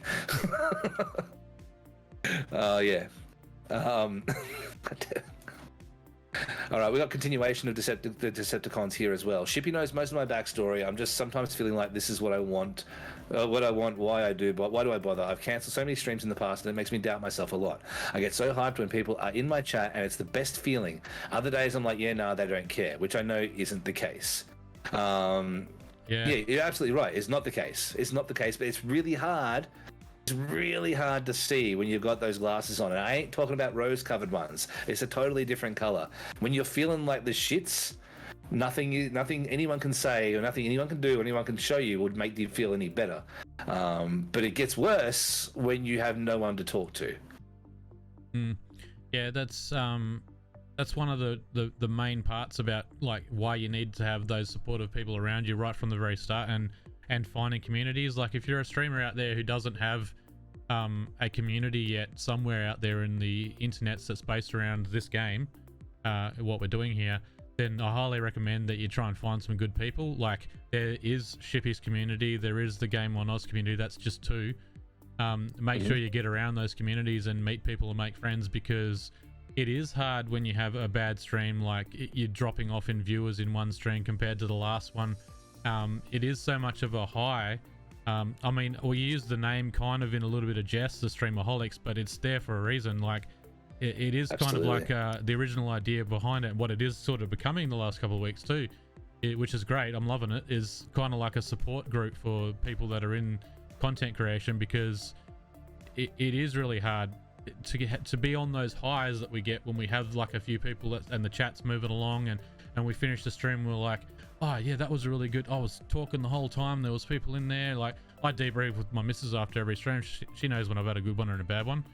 And then the next stream or the next week, your viewers start to drop and there's no one turning up. You're like, oh, I told everyone when I was going to be live. I made the Twitter posts and there was just no one there tonight. It wasn't a good night. But if you have too many of those in a row, it starts to, well, what's wrong with me? Why don't people want to come? Did I say something wrong in the last stream? Like, what have I done? And then the panic sets in and you start trying to overthink everything. But it's literally just like, viewers will come and go. Some of them will come and go. You just got to grab hold of the good ones and make sure that you make them your community, so that they've got something to come to and be their community outside of the streams as well. And that's how you start to build. That was the turning point for me. It really was the turning point for me. About a month ago, I was a mess about all this stuff. Like when we first started, pretty much, I was a mess about this stuff because I would have a day where I'd get raided by Desynchro or Ghost or something, and all of a sudden I'd go from 50 people in my stream to 150 people in my stream, and then I'd drop down to about 70. And I'm like, okay, so if neither of those guys raid me, I'm just an absolute piece of shit. I'm just useless. And then the next day I'll go and there'll be 45 people, and I'm like, yep, that just fucking proves it. It really does. It just proves it. I'm garbage. And that was a really bad mindset I had, but it was a very real, horrible fear I had. And that's actually one of the reasons why I wanted to do last week's chat. Because last week's chat was definitely a very real feeling for me too. And what I wanted to kind of highlight here is that it happens to all of us, because I was really in a bad place. And the second that things started to turn around for me, like things are really starting to turn around now. We're getting some really great support. The streams are kicking off at the moment. And I'm so grateful. I'm so thankful for it. But what happened is I went from saying, no, I need support from my homies. If they're not there, they hate me. You know, and why can't they be there every stream? Am I not good enough? Am I interesting enough today? Like, I went from that perspective to no, the homies who will be here, they're the ones that I need to care about. I need to perform for them. So regardless of if it's the same as wrestling. If there's 9 people or 900 people, you still have the best match you could have. And I really did change my perspective, my mental perspective. And I'm like, you know what? I'm going to stream for those dedicated people. And the more that people see what the cool thing I can do, the more we'll get in that way. And then eventually, sooner or later, will pick up. And the second I stopped caring about the ancillary people who might stay and focused on the ones who will always be there, changed completely for me. Now, I noticed here as well, Mystical has just said they turn the viewer count off. I don't. And it's not because I don't want to have, I don't want to feel secure in not caring how many people are there. I don't turn the viewer count off because my anxiety would literally break a hole in my roof if I didn't know that there were people there. Like the number roughly. If I spent the whole stream wondering if I was in front of 5 people or 50 people or 500 people, goodness, it would kill me. And that's the only reason I don't personally do it. But at the same time, I've started to prioritize the people who support me no matter what. And in that perspective, changed everything for me. It really did. It's funny you mentioned the viewer count. Like, I've only just kind of this year streaming on Goa for the first time turned the viewer count off. I think because I thought, you know, when I first started back on Twitch again last year after the Mixer thing, and the viewership was very low compared to what I was experiencing elsewhere, that was starting to get to me. So eventually along the line, I finally turned my viewer count off, like everyone's been telling me, and it worked for a little bit. But I'm not gonna lie, I checked it like 4 or 5 times a stream, and I didn't tell people. I was like, oh no, I don't check the viewer count anymore, and it's really good for your mind. It might work for some people, but I'm with Shippy. Like, I've turned it back on again now because I could not help myself. I'm used to checking it. I'm used to seeing how we're going.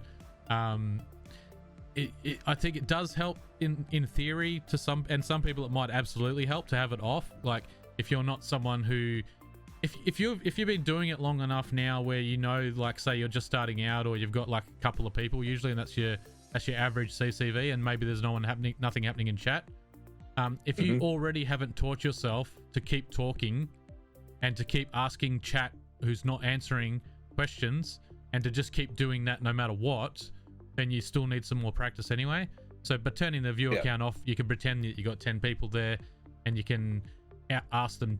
I mean, but what happens then if you've got the viewer count off and you're pretending in your head, just pretend there's people there and keep talking and asking questions? If no one's answering, then that's going to give you an indication that there's probably no one there anyway. So I think either way, you've really just got to get into that mindset people always talk about pretending that there's people there, trying to ask for engagement, and then when someone does jump in there, they're your best friend.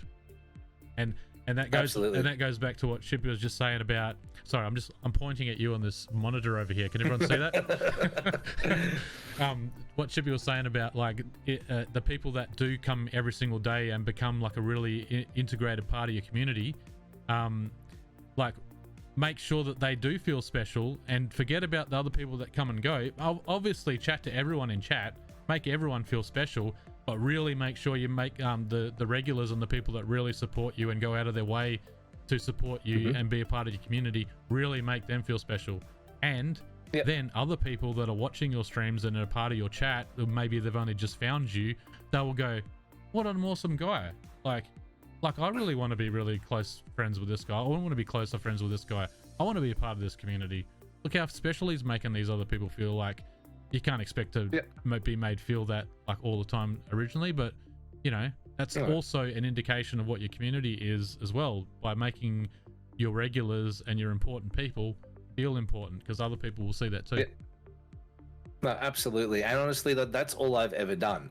When it comes to my streams, I am me as I can be. All I do is I tell the truth about my life. I talk my story. I tell my truth. And I support the people who come in every single stream.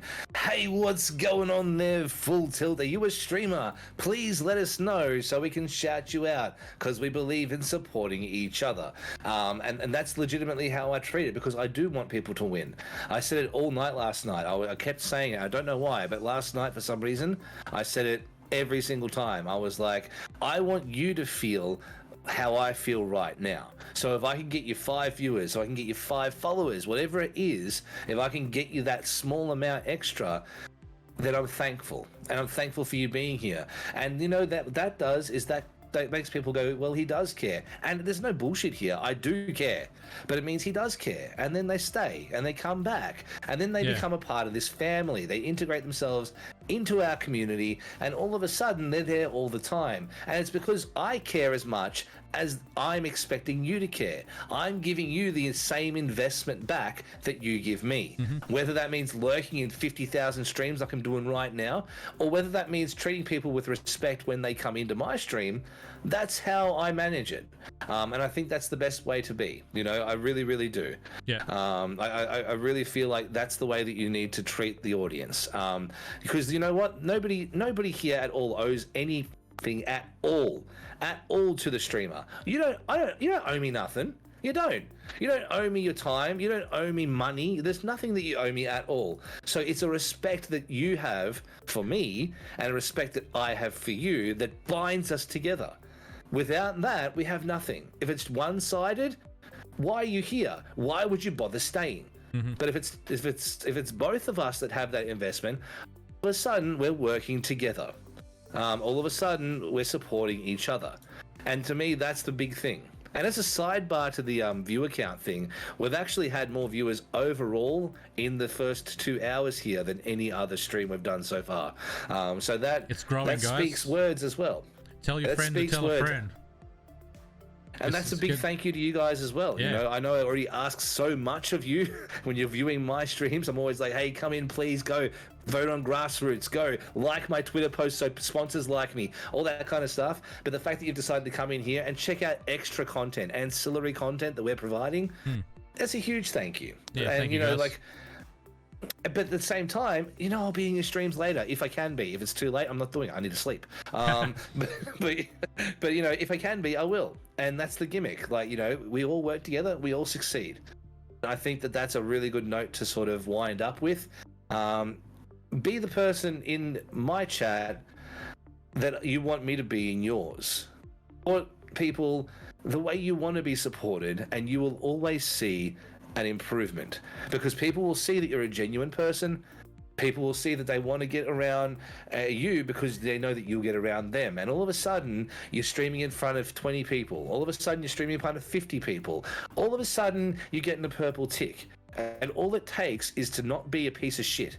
Honestly, that's all it takes. Just be a genuine human being. Yep, just be genuine. Try and think about how you're going to bring your viewership and your community value, and then they'll keep returning if you bring them value. And I hope that we've brought you value. Like Chibi said, it was a higher viewership tonight.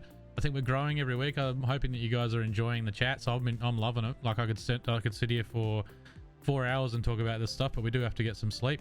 Thanks Chippy for this one. I think it's been really, really good. I'm really excited to talk to you outside of the stream to you know, to get your thoughts on it. But this is it's been a good time. So I'm glad are all on top of it. We're growing every single week. I think I was looking at the stats the other night because I'm a stats fiend, like we're talking about with the viewers. But yeah, I'm really loving the engagement too. And I can just tell you, just right now, Goey, I think I just saw Goer in the chat and was about to say Shippy and myself. It's killing us. It's a new format for me to do this show.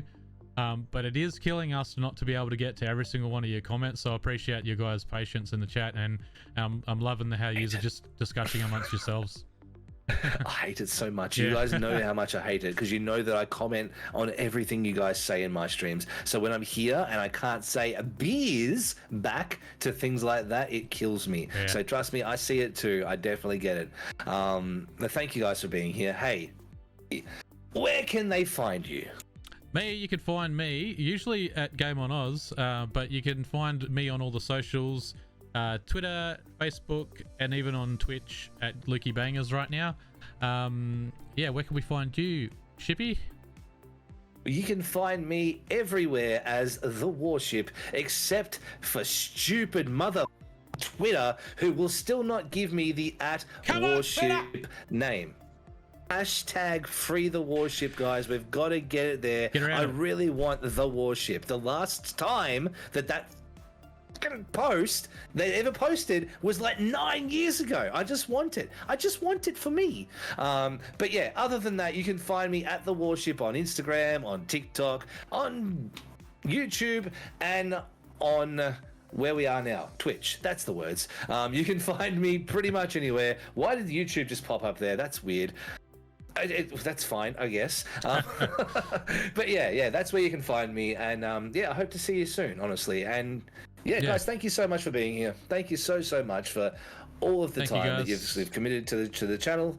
Now stay tuned because Lukey will, I assume, still be on for a little bit after this. Yes, doing his thing. We have what I've been calling the Streamaholics after show or debrief, where if anyone wants to continue chatting, I'll be around. So we'll take a quick break and I'll be back. But don't forget, guys, it's been literally on the ticker the whole time, but at 6 p.m. 6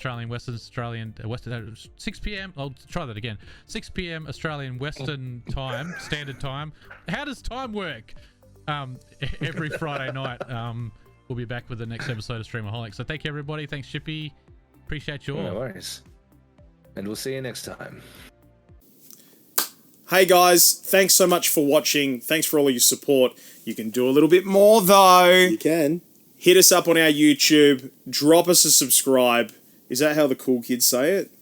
Exactly right, mate. Smash that subs button. Smash that subs button! And yeah, you get to enjoy more Goa content. Do it.